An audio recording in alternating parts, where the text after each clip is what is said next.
Welcome to Organic News with Kat Waters, revealing the truths behind the conspiracy. Every Tuesday from 6 to 8 Eastern. Okay, thank you for tuning in to this December 8th Organic News here on Awake Radio. And Chuck Collins is back again. Chuck was on about a year or so. I'm not quite sure, but it's been at least a year. And I'm just going to read about Chuck Collins, a senior scholar at the Institute for Policy Studies and a longtime inequality activist. You and Josh Hoxie, the director of the Project on Opportunity and Taxation, and the two of you co-authored the just-released report, Billionaire Bonanza, the Forbes 400, and the rest of us. And there's a bunch of findings. I'll just read a few. America's 20th wealthiest people, a group that could fit comfortably in one single Gulfstream G650 luxury jet, now own more wealth than the bottom half of the American population combined, a total of 152 million people in 57 million households.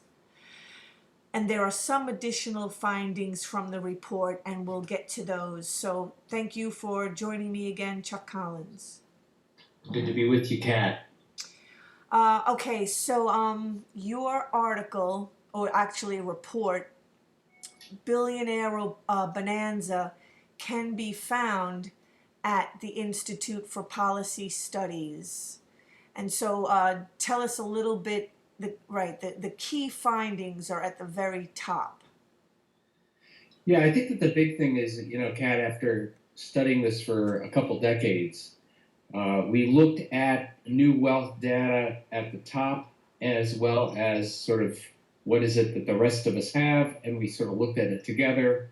And it was pretty shocking. I mean, we've all heard, 99 to 1 and the 1% has a growing share of wealth. But what we're finding is that the wealthiest 1/10 of 1%, 1 out of 1,000 households, are capturing most of the income and wealth gains going to the whole society. And then at the very tippy top, we have the wealthiest 400 people. They have as much wealth now as the entire, 61% of the population. And then these richest 20, as you just said, have as much wealth as half the population. So there's kind of an updraft of wealth moving up to the very, very top.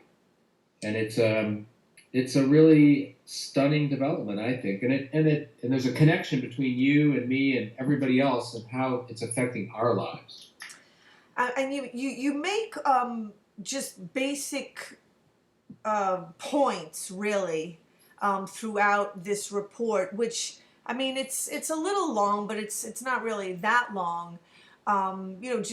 We'll address in this discussion. But again, the key findings: the median American family has a net worth of $81,000. And the Forbes 400 own more wealth than 36 million of these typical American families. That's as many households in the United States that own cats. Yeah, well, of course, when you have numbers like this, you're trying to give some perspective. One thing that's kind of troubling is that the median wealth, that means like half the population is below 81,000 in wealth and half the population is above it. And that does include the very, very wealthy. The median wealth has gone down over the last couple decades. It's gone down, steadily. It was 85,000 15 years ago. So as the wealth is gushing up, the ordinary wealth of, the middle families is going down.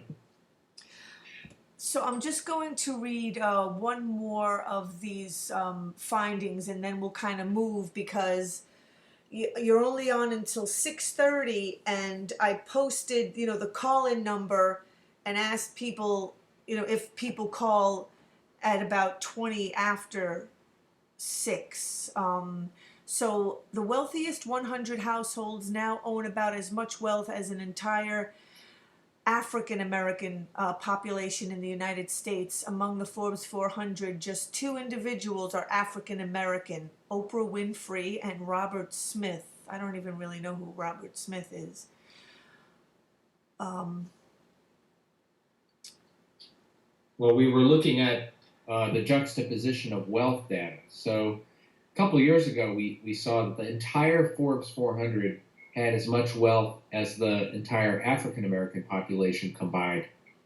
Now it's just the top 100 richest people has the equivalent of the entire African American population combined. The richest 168 have the same amount of wealth as the entire Latino population, which is 55 million people. So it's just at a time when we're paying more attention to the racial wealth divide. This is a stunning development. It's just we're dramatically pulling apart. And people of color, blacks and Latinos, have a median wealth significantly lower. We said that the median wealth is $81,000, but the typical African American median household is $11,000 wealth, and Latino household is $13,700. So juxtapose that with the very top, and it's more extreme than it's ever been. And the thing, I just like to kind of point out, I mean, they're not exactly earning it. These super wealthy. I mean, they're not earning it. They don't deserve it. I mean, they do all kinds of things that everything is like rigged in their direction. Yeah, it's very much like that. People like to think, oh, that these are self-made fortunes, Right. and some of them are part of started companies that may have where they played a significant role. But more and more, what we're seeing is, this kind of wealth is a result of rigging the rules of the economy. People at the very top are benefiting from a huge gift of the commons. The wealth that we all create together. They're getting a disproportionate share of that. I mean, right. I mean, people are not born into equal and even situations also. I mean, a lot of these people, I mean, not all of them were born, maybe quite so wealthy, but they definitely have more cushion. You talk about, the cushion that a lot of these people have that the rest of us don't have. I mean, the number of billionaires has grown dramatically. In 1981, when Forbes 400 started this report, there were only 13 billionaires in the entire country. Today, there's over 550 billionaires. So, again, we're just seeing this upward gushing of wealth. And it really does matter if if people are listening to this saying, "Oh, well, this is just about resenting the wealthy," or this concentration of wealth is bad for democracy. It actually undermines social mobility because so much wealth is pooled at the top. It kind of destabilizes the economy because the rich are speculating and investing in kind of gambling type investments, and ordinary people's wages are stagnant or falling, so they're not really participating in the market. So it's really bad for everybody. And a lot of the rich, I mean, they make their money completely risk-free. There's no risk involved. I mean, they just, I mean, the guest that's going to be on at 7:15, David Dayden, who's talking about, bless you. Sorry. Like money that's being taken away from the banks. Big banks suffer rare fail as congressional deal cuts nearly $1 billion a year in handouts. So, right, like the big banks that will lose a portion of their multi-billion-dollar government handout that they've enjoyed for 100 years. I mean. There's a famous saying by Edgar Bronfman, the founder of Seagram's, which is, it takes some risk and work to earn $100, but to go from 100 million to 110 million Right. is inevitable. Exactly. At that level, wealth continues to make wealth. Exactly. I mean, it's like once you build up enough muscle, it burns the fat easier. Exactly. So, why inequality matters? According to research across several academic disciplines, extreme inequalities of income, wealth, and opportunity undermine democracy, social cohesion, economic stability, social mobility, and many other important aspects of the personal and public lives. Too much inequality disenfranchises us, diminishing our vote at the ballot box and our own voice in the public square. I mean, right, like money in politics and just buying politicians. I mean, it's complete. It's how it's not illegal is mind-boggling to me. Yeah, that the one of the big things that we learned in the last month is that half the money that's being spent in the 2016 presidential campaign has come from 158 families, many of them in our top, 400. Well, that's a huge weight, and more and more you're seeing that the billionaires, all these candidates need to have at least one billionaire, or ideally several, who are their backers. And one of the reasons why there are still like a dozen candidates running in the Republican primary, even though they, some of them we've forgotten who they are, is the reason they're still in there is because they have a billionaire backer. If they had to sort of depend on ordinary people to fund their campaign, they'd be long gone. But they have a billionaire who believes that they really like, Rand Paul's message, and so I'm going to support Rand Paul till the end. And so essentially it disenfranchises the rest of us because long before we vote, whether there's a primary or an election, the billionaires have sort of pre-selected the field as to who actually is going to stand for election.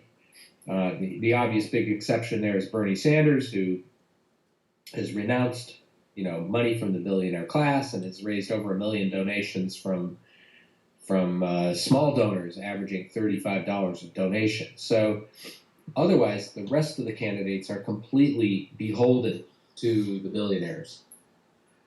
And Citizens United, which we used to protest a lot a couple of years ago, down at Occupy Wall Street, they were trying to get Citizens United reversed, which allows, corporations.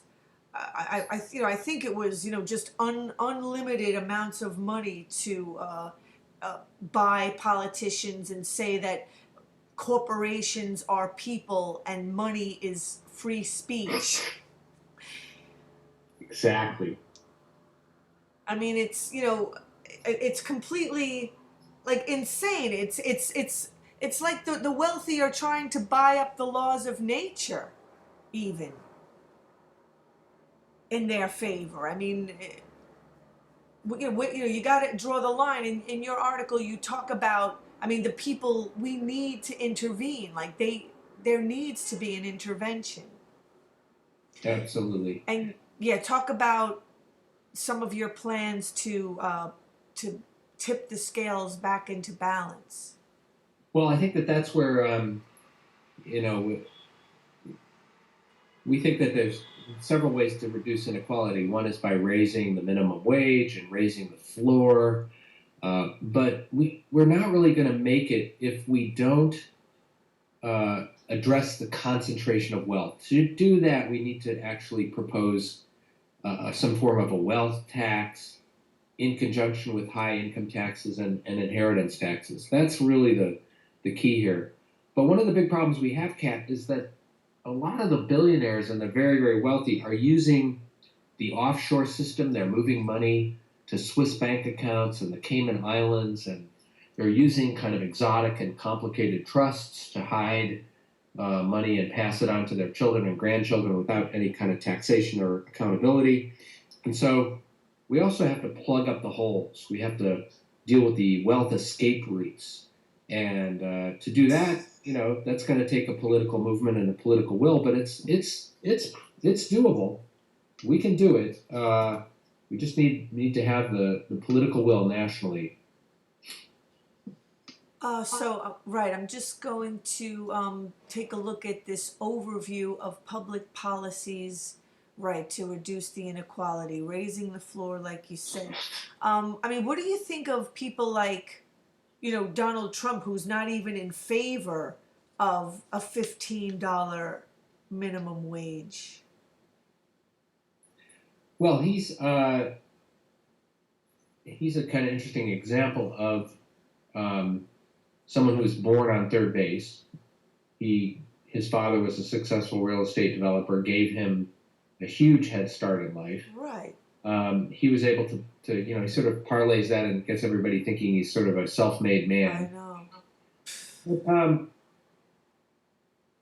One interesting thing is he actually supports something that we support and advocate for, which is an end to the carried interest carried interest loophole.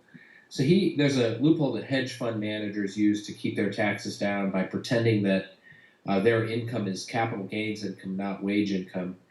And Donald Trump, for some reason, he likes to sort of tweak the Wall Street guys. He supports this reform, which is great. So while a lot of things he's saying are obviously very troubling and maddening, he's his tax plan, however, is completely off the rails, and it's going to lose like $10 trillion of revenue over the next decade with tax breaks for the very wealthy. So no great benefit there. Is the reason why all this is happening, like, where are government regulations? Is it because all the politicians are just being bought out? Well, that's a big part of it. Is our campaign finance system kind of encourages people to pay attention, encourages elected officials primarily to pay attention to the very wealthy and the interests of the big donors. Part of it's like we're not that well organized to press for policy changes. Most people are working hard and are too busy to sort of be able to engage in this policy arena. We don't have kind of lobbyists for ordinary people. Yes, that's part of the problem too.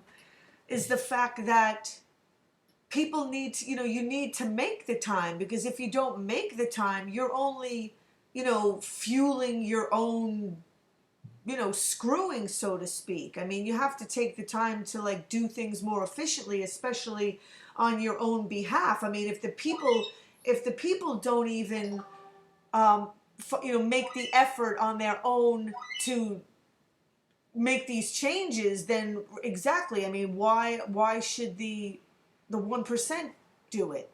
Yeah. I mean, the people have to care enough about themselves first. Yep. So, exactly. I mean, I hope people are listening. I hope they hear that, because I mean, I was saying this stuff for decades, that you need to make the time. People always say, "Oh, I don't have the time." It's like, well, you're spending so much time and energy doing what doesn't work to make the time to do what does. That doesn't make any sense. Yeah, I mean, I think the one sort of good news is that people are waking up. There's one of the reasons why I think that Bernie Sanders is doing so well. It's not like he's saying anything he hasn't been saying for 30 years. Yeah. It's that people really see how these inequalities really matter now. And it's not just the Sanders supporters. I mean, all the candidates now are speaking out against inequality. Some of them don't really have programs that meaningfully address it, but nonetheless they feel a need to. 70% of the population supports raising taxes on people with over $1 million. Over 70% of the population supports raising the minimum wage. So things have shifted in the last couple of years, thanks to people like you, Kat, continuing to have these conversations with listeners, It really is adding up. It's just a matter that now the public opinion is at a very different place than, say, Congress. Um, but that doesn't mean that there's not some kind of pressure building or realignment on the way. I wanted to really talk about these 2 points that you mentioned, debt-free college and student loan restructuring and the baby bonds. Sure. Yeah, higher education continues to rise. I mean, because, right, like they're making, they want to profit off of students just trying to go to school and get an education. Like, see, that's what, the little guy, the average person, is trying to get ahead. They're trying to go to school, and they have to work for what the rich are just born into, and then the rich are like making money off of the people trying to, that who have to work to get to be where they are. Yes. I mean, it's interesting. If you think about after World War II, we actually, from 1945 to 1975, really did, the rising tide did lift most boats. And a lot of people got on the wealth building train. They got a debt-free education. They might have gotten a loan for their first purchase of a home. A lot of people in rural areas got Farmer's Home, which was a 1%, 40-year fixed rate mortgage. Huge benefit. So that's the kind of thing that we could do that again. There's no reason why we couldn't tax wealth and invest it in a way that broadens wealth and opportunity for everybody else. Right, and get rid of predator mortgage, predator lending. And Exactly. I mean, I keep thinking of Anthony Lowenstein's book Disaster Capitalism, and a recent article on the Intercept about Lockheed Martin, looking to profit off of all of the bombing in Syria. I mean, as long as we have disaster capitalism and people looking to profit off of, right, getting over on people, and other people's miseries. Yes, yeah. We need to definitely create a system where people can't sort of profiteer the kind of war profiteering that we're seeing, that we have seen really over the last 20 years. Yeah, we definitely need to put an end to profiting off of war. And also the baby bond. Children born into the 1% come into the world with family wealth guaranteeing at least a modest cushion to fall back on. Children from poor families do not have the same cushion. They struggle to generate savings without an initial modicum of wealth. Unforeseen shocks like failing health or car problems and long foreseen costs for education and childcare can devastate young families. And you're proposing giving, let me see, where is it? Reduce this asset gap through individualized development accounts created for infants at birth that earn interest for a continued period until the child reaches adulthood.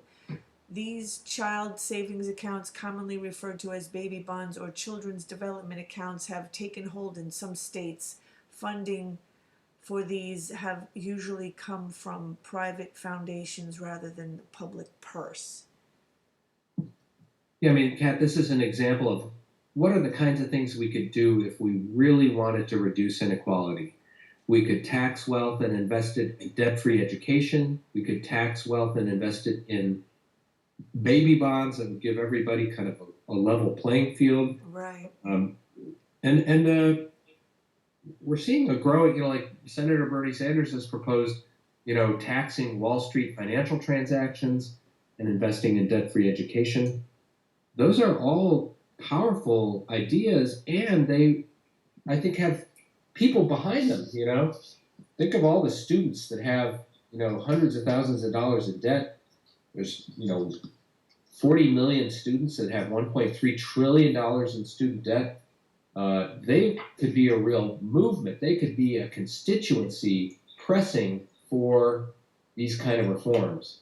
So I'm optimistic. I think we can enlist and engage a lot of new people if we show them all the possibilities of where the money could go. And it's healthier for the 1% too, because I mean, I was a psych major, so I'm always like thinking in terms of, mental health. And it's kind of like the attitude that one percenters have. I mean, clearly like someone like a Donald Trump or the Koch brothers who are born into a certain environment are going to have a different mindset, a different sort of entitlement attitude than somebody born into poverty, or whose parents don't even have that sort of mindset too, which keeps the momentum going of like somebody like a Donald Trump, and the reason why he's kind of has the attitude that he's got.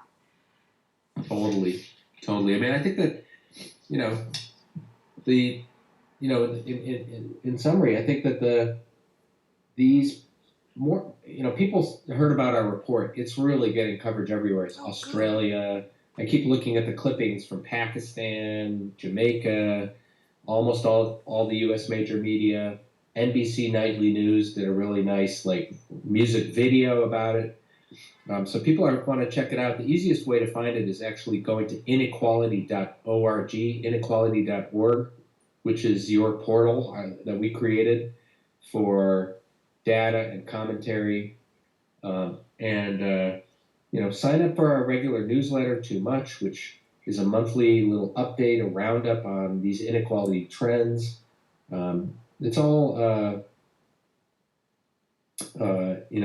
part of building a movement is having a really good source of information to help wake up your neighbors, talk to people. Check out Billionaire Bonanza. Yeah, I just wanted to say really quickly too, before you go, that what has real wealth, comes from inside. That's what I'm saying. Like if the people made an effort on their own behalf, that's where the real wealth comes from, is putting forth the effort. Absolutely. Thank also, what you said about wealthy people, nobody's helped by the system. So. David Unger, stand by just for 1 minute. My next guest is calling in, but I just wanted to say thank you so much to Chuck Collins for the Institute for Policy Studies, and check out his Billionaire Bonanza on that same site, Institute for Policy Studies. Thanks, Kat. Be well. And have a nice holiday. Thank you. Take care. Okay, have a great night. Bye. And welcome. Perfect timing. Welcome, David Unger, who I met at the Black Friday protest.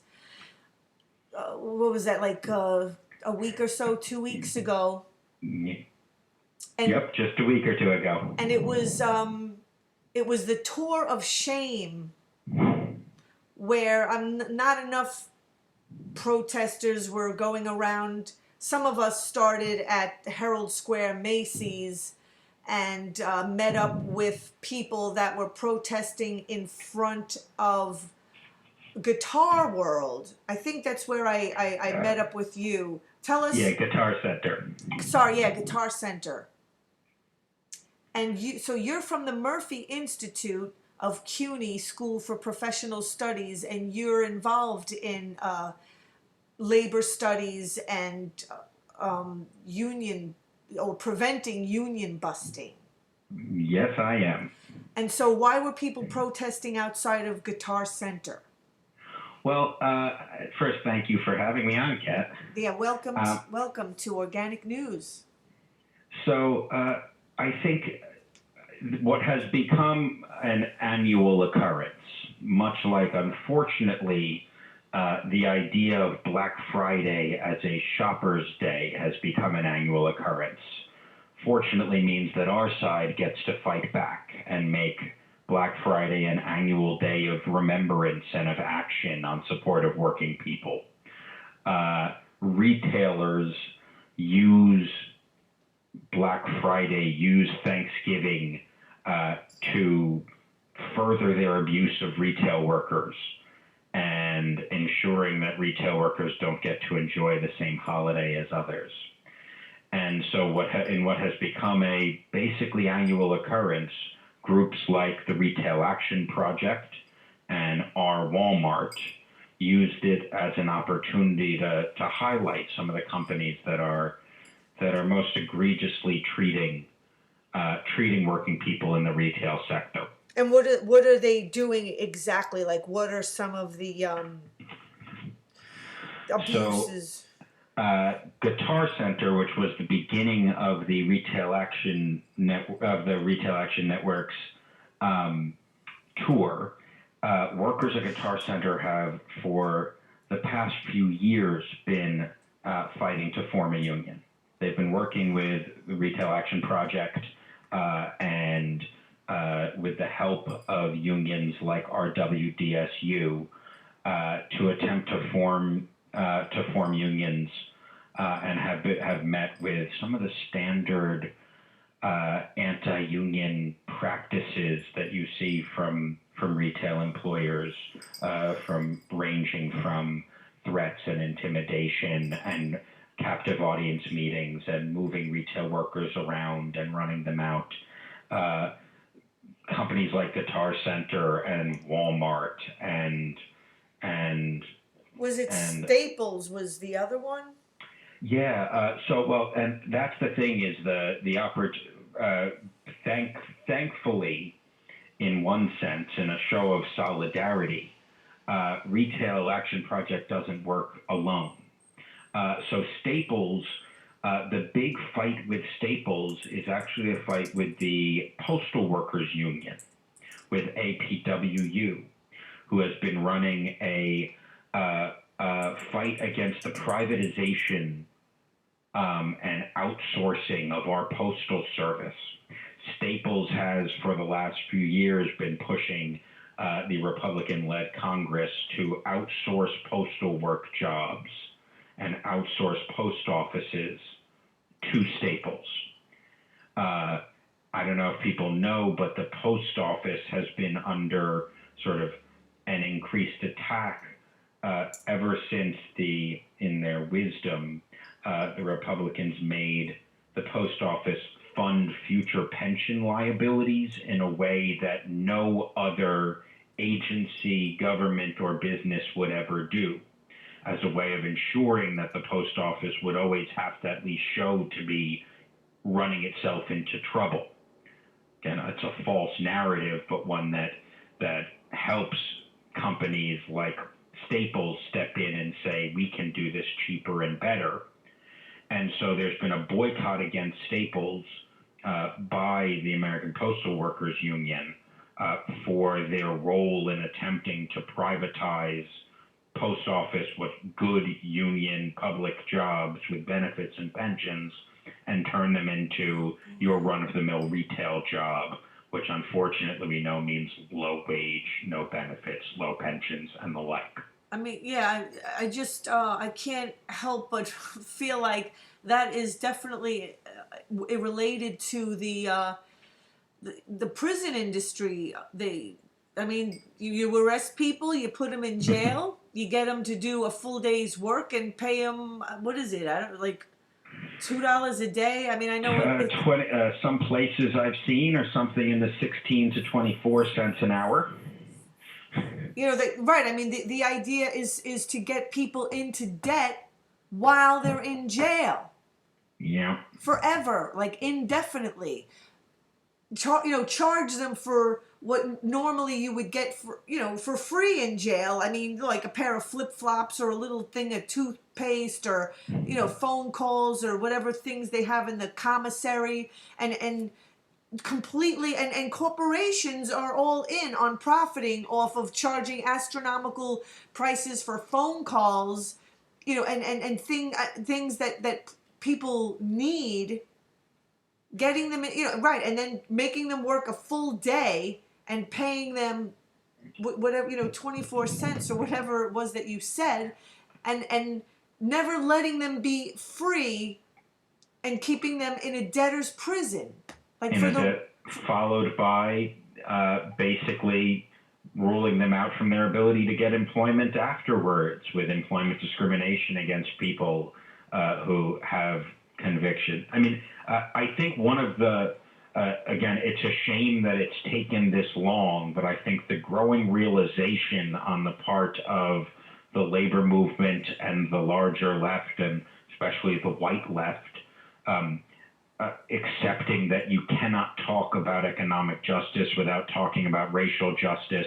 You can't have a conversation about workers' rights without actually talking about mass incarceration, and without that the intersections and the linking between these different parts of the movement are more and more fortunately being seen. Because if we don't see them and we don't talk about them and we don't start acting in solidarity on them, then we know who comes out the winner. And it's not working people. That's a subject or a topic that I kind of wish that I thought of to ask the previous guest, who wrote a report about wealth inequality.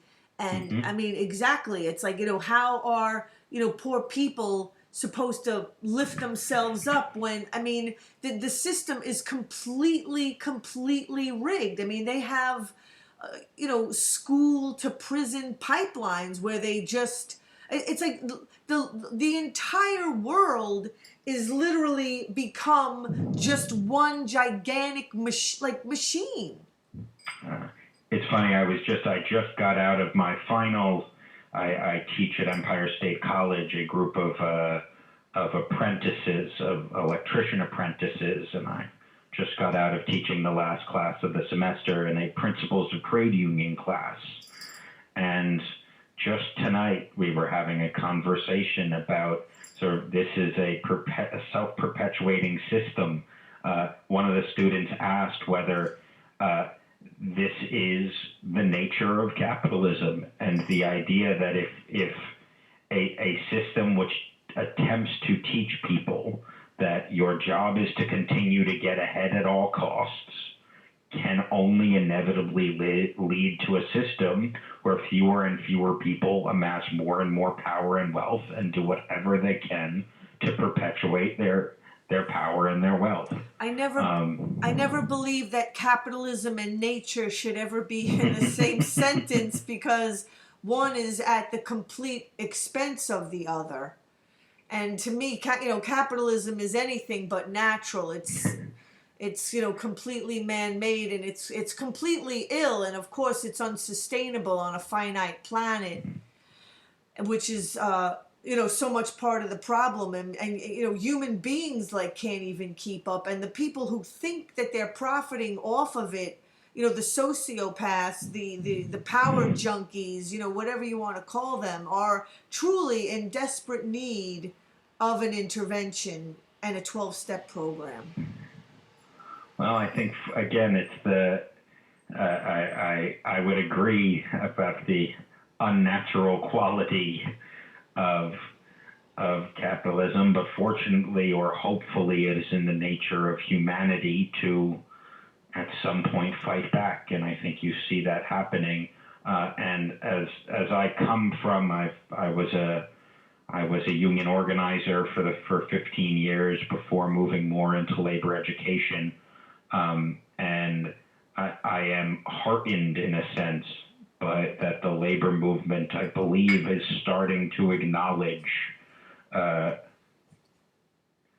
its role, and starting to acknowledge that it has to stand up and start having conversations about racial justice, about climate justice, about the intersection of all of these movements, or else it will doom itself to irrelevancy.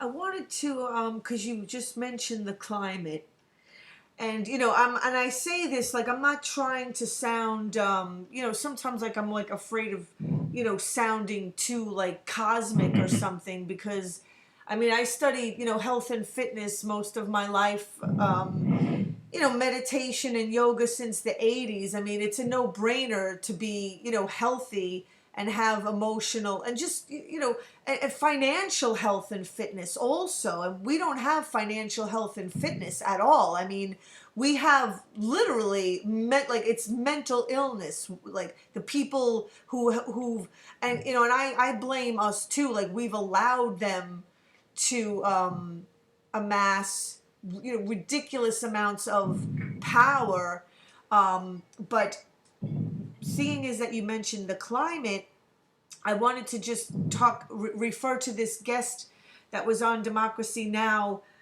Last week, because they're at the GOP. Yeah, Yep. 21 in Paris, and they're talking about the unsustainability of capitalism and the complete devastating effect that it's having on the environment, even if people don't believe in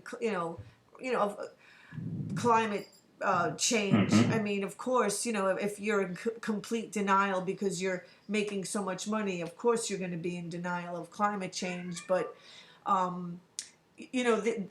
I really believe that we need to call things what they are, and we have to stop calling man-made finances wealth, because I feel like you can't have it both ways. You can't say that we're destroying the planet and we need to save earth, air, and water, and acknowledge the fact that that is real wealth, and then call what man makes out of thin air, this paper stuff that they just create out of debt, and call that wealth. I mean, it's interesting. Sean Sweeney, who runs the Global Climate Institute at the Murphy Institute, and is sort of one of the preeminent thinkers on labor and the environment, and works closely and helps lead a group called Trade Unions for Energy Democracy. One of the things that he talks about, and that others have, is that no matter what we try, we can't grow our way out of climate change, right? And even this focus on the green economy, right? Which is in some ways people see as almost a short-term solution, and we need a green economy, and we need, at some point, some people are coming to a realization, let's call it, that unsustained, unfettered growth, even if it was considered green, is unsustainable. You cannot have a society and a climate and a world based on growth. There is a enough is enough point. Exactly. And as long as we have a economic system, a social system that's predicated on we got to grow bigger, we got to grow, we're setting ourselves up for failure. See, but that what you're saying right there goes against nature, because all I do is think about how nature works, and things are born, they grow, they ripen, and then they die. I mean, there's a certain cycle. Nature has a cycle. And this system that man has created completely is at the opposite ends of the spectrum, of how nature works. I think of corporations literally like, I don't know, mummies or things that are I swear to God, like embalmed. Like, they're literally at this point where they're embalmed,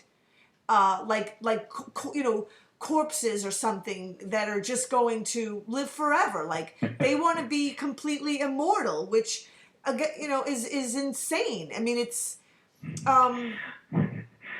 Yeah, well, I mean, the Supreme Court does say they are people, at least at one point, so I guess they can be embalmed and zombified. Yeah, we were talking about Citizens United in the previous half an hour, but I mean, I don't know. I coined this term financial morbid obesity. Like, I believe that these people who have amassed all this wealth, like literally, like they should be clinically defined as like morbidly obese, like financially morbidly obese, with all the mental and physical illnesses that go along with it.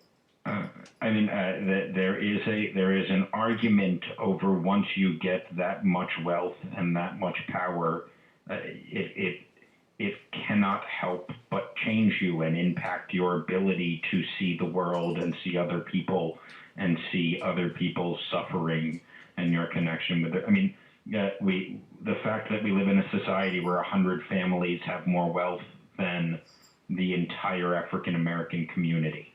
Right. For those who don't think that it is impossible for that not to have an impact on the way that those 100 families view the African American community. And when you also give those 100 families the ability to spend their way through our financial system, through our governmental system, to create our schools, to create our laws, they are attempting to define society in the way, in their own way, in their own image. Exactly. They're genetically modifying everything. I mean, exactly. I mean, I believe that these people who have hijacked all of this power, the climate shift is in them. And they're, creating the earth to have the same. Like they're creating attempting to create the earth in their own image of complete, mental climate shift. Like I don't know what else to call these things. And the sorry thing, and I mean, we have to, it can't just be sort of written off.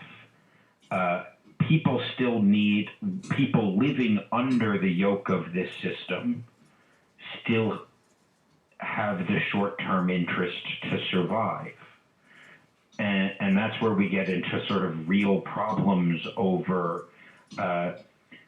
for instance, labor unions and labor unions' role in climate or energy, when working people see that they need a paycheck and therefore are willing to work on, or begging to work on the Keystone Pipeline.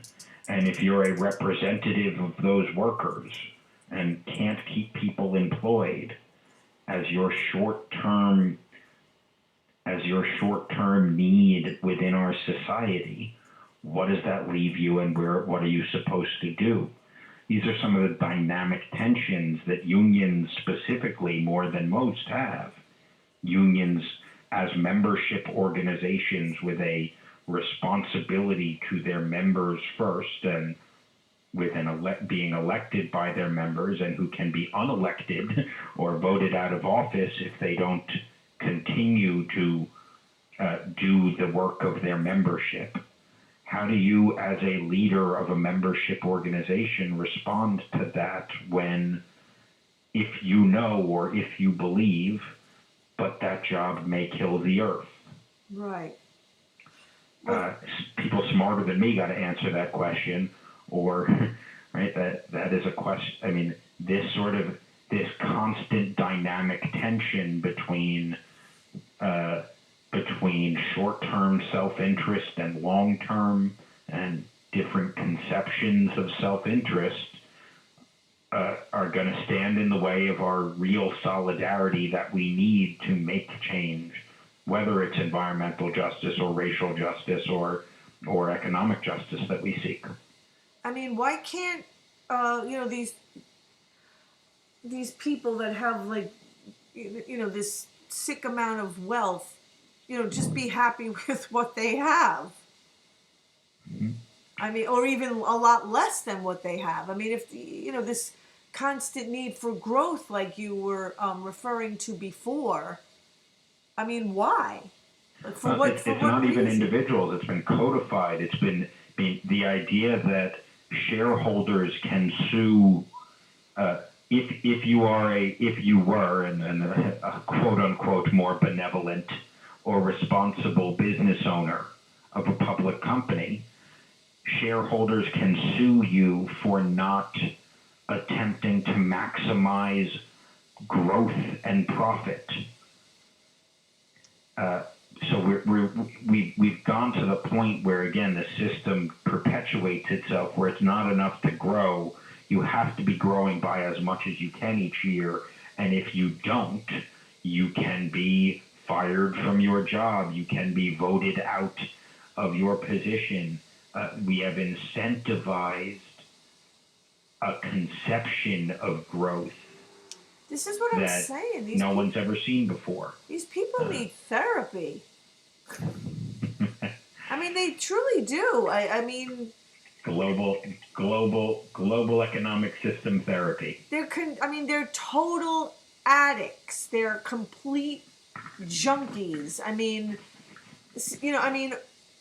exactly. I mean, anybody with a drinking problem, a drug problem, a gambling problem. I mean, these people, right? They have a problem. They have a serious problem, and like the rest of us. I mean, we get intervened. Like, the average person can't get any momentum, and they're criminalized. I mean, these guys have so much momentum, and there's nothing stopping them.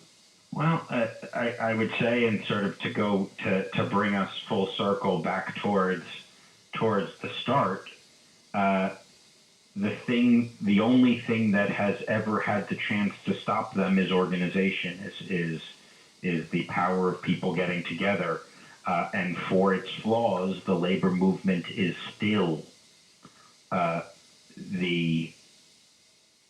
one of the more viable options that people have, and one of the more consistent supporters of action. So you have campaigns like Guitar Center, you have organizers at Retail Action Project, at our Walmart, at labor unions, at organizations like New York Communities for Change and Make the Road. You have people who are still out there attempting to, even some might see it as sticking fingers in a dam, but I still want those fingers in there.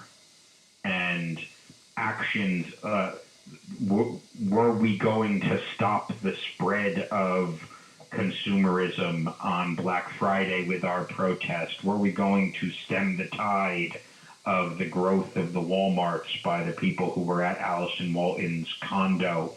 No, not in that singular action, but in totality, looking at the last 3 to 5 years of Fight for 15 forcing the conversation that has now caused individuals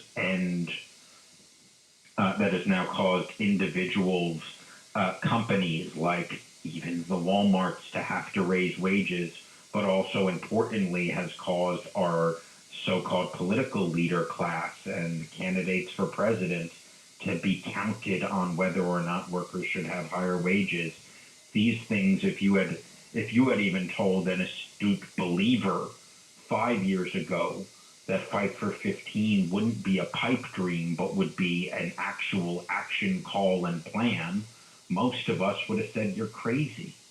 But it has happened and it has worked, and it's worked because of sustained action, sustained attention and support, and movement building on behalf of unions and community organizations and supporters and individuals and working people standing up for their rights. So you just proved with what you just said that it isn't money that has the wealth. It's people, it's action, it's making the effort, it's organizing.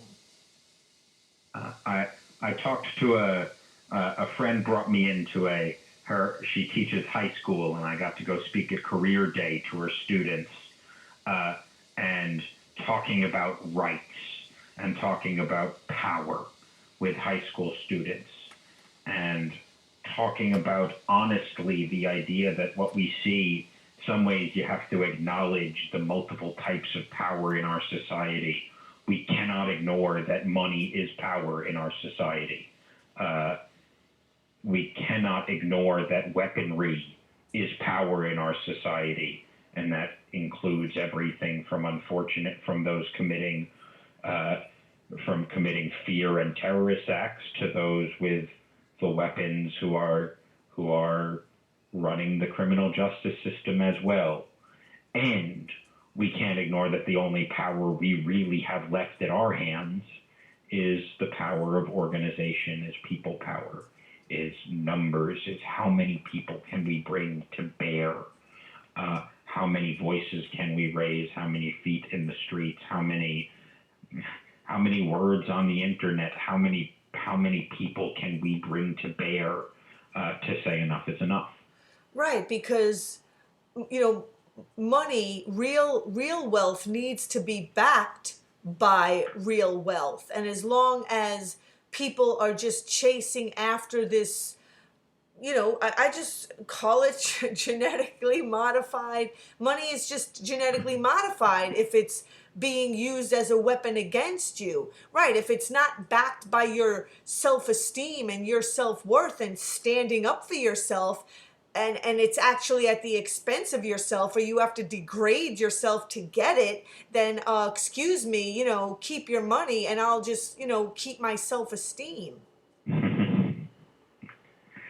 Yeah, well, we got to do something. Yeah. We've what we know is that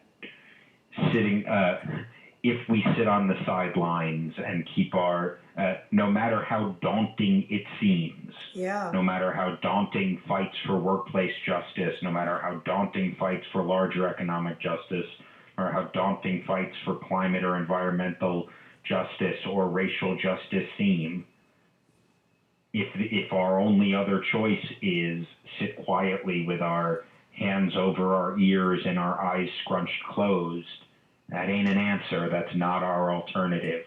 And then we don't have a choice. We've got to keep acting. Right, and then we're making them right. Like, we're literally on their side at our own expense when you do that. Yeah.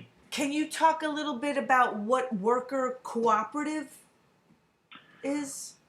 Sure, and it's interesting. We just had Murphy this past week, and there's some information on it on the Murphy Institute blog. We just had an interesting conversation last week with Amy Dean and others about worker cooperatives. It's interesting to see how that may play out. The idea of an alternative is a cooperative economic democracy the alternative to capitalism people are looking for? Is a place of worker ownership and representation, and there are tensions and things to be figured out over how unions play in when people in a co-op situation where workers are in theory owners as well. But can a cooperative democracy model or a cooperative economic model be an alternative? I'm glad that people like Madrigan are thinking about this. I'm glad that there are conversations and institutes at CUNY Law and John Jay and the Murphy Institute who are trying to have these conversations. What we do know, honestly, we have to be willing to try lots of things. We know what we have isn't working. We know that we haven't, I don't believe, necessarily seen the alternative that's going to work. It might, but we are at a point where experimentation should be encouraged because, again, the status quo isn't working for working people. It's not working for people of color. It's not working for our planet. It's not working for humanity. Absolutely, and it's certainly not working for the planet. Oh, you said the planet, right? Yep.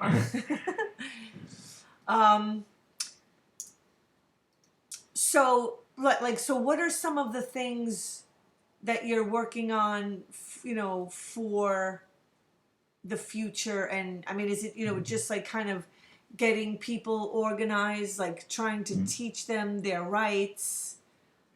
Yeah, I think that me personally, and there's a lot of I believe in education, both political education and, unfortunately, within our system, people having some credentials, because we have a system, unfortunately, where people see credentials as necessary.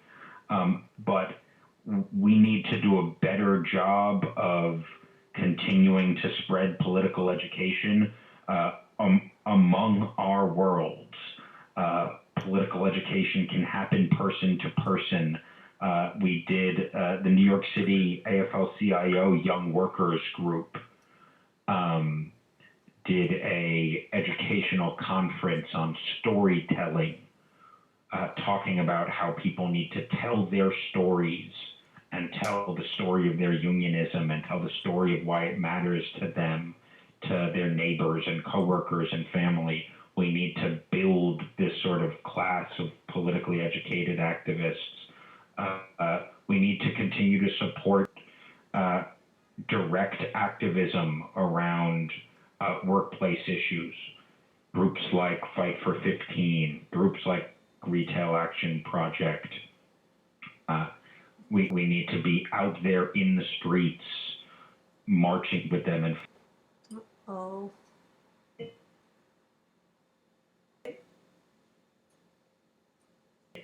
we need to continue to talk about the intersections. Okay. Can you hear me, David?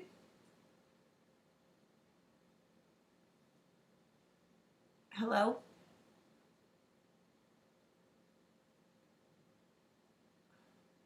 David? David? Yes, I got you now. Okay, yeah, there was my rainbow beach ball of death is spinning around on my Mac. Not exactly sure why. We'll call it a corporate conspiracy and leave it at that. Yes, I'm trying to your page. Computer is kind of not. And I wanted to. Okay, here it goes. To refer to this, there's an article on your website called Irene Garcia on Civil Disobedience, Arrest and Union Solidarity. And in the photograph, they're wearing T-shirts that says 5 years without a union contract hurts CUNY students. Yeah, we have the Irene is a coworker of mine. We're the Professional Staff Congress, which is our union, one of the unions at CUNY, part of NICET and the AFT, and we've been without a contract for 5 years because of an underfunding of CUNY by the New York State government and an transient on the part of Governor Cuomo. So, for instance, there is a maintenance of education bill sitting on Cuomo's desk that needs to be signed that could help fund the resources needed for both the staff of CUNY and SUNY and also the students. Generally speaking, we are starving public education. We're starving the people working in it, and we're starving the students who use it. So Irene and 50 or so other members of PSC took the action and took the step of getting arrested a few weeks ago to show and highlight just what's being done by starving CUNY, both its staff and students, and therefore our community gets hurt. So yeah, 50 people were. And yeah, more information can be found around the PSC contract and around all of this stuff. The Murphy Institute blog is a clearinghouse and a place that we put up a lot of things around these things I've been talking about today and these discussions of the day. There's a question posed to I believe it's Irene Garcia asking, why did you participate in yesterday's CD action? And the answer is, although all CUNY employees have worthy demands, the biggest motivation for me to participate in the civil disobedience action was to state my discontent with the unfair wages and job security situation that adjunct professors face. As someone who deeply cares about public higher education as the only option for lifting people out of poverty, it is unacceptable to me that thousands of highly educated and caring professionals who teach our low-income students are in poverty themselves. Exactly. How are you supposed to lift people up if you're not lifted up? I think what is so beautiful about that as well is that Irene is not an adjunct herself. That is the definition of solidarity, is that she is fighting not only for her own interest, although I believe that it is in hers and mine as well, but that her capacity to fight for others, and to know that it's about the entire system. It's about adjuncts getting their due, and therefore our students getting their due. Before you go, I mean, we still have like a few minutes. I meant to mention something before about the COP21. Mm-hmm. We were talking about the environment, and what was pointed out, and I'm just trying to remember the guest that made this point. I mean, she had some really good guests. She had Dr. James Hansen, this former NSA scientist, or I don't know if he's still a NSA scientist, and Kevin Anderson, this other British scientist, and then this guy from India who I can't recollect his name, but it was really good how this guest pointed out that the COP21 with all these leaders was a fake in all of their talk about what they're going to do to reduce emissions, and they're basically it's just more of the same, like you were saying before about green economy, and it's still unsustainable. Like, that's what made me think of it, that it's just more of the same. Like, people, they call things different things, but the actions are just still the same.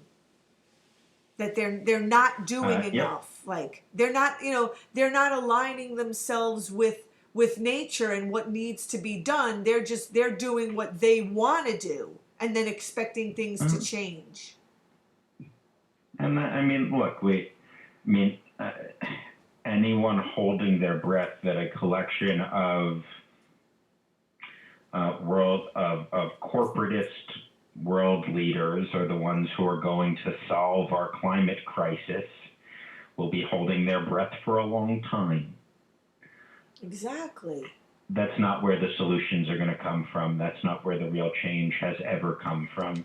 It's always come from the ground up. It's always come from the affected and the impacted taking a stand and taking action. It was unbelievable, because there were a bunch of protesters outside trying to call attention to the fact that the COP21 was all sponsored and funded by all these corporations, trying to cash in on everything being green. And these undercover cops were just like carrying these people away, just for just trying to call out the truth. And the fact that this United Nations COP21 is like, oh yeah, like all about climate change, and it's just more corporate spin. Yep, it is. It will take a huge. The idea that small changes, small people will be able to solve our world's problems. It's going to take lots and lots of people sticking together and working together and fighting. Yeah. fortunately, we actually see that it can work.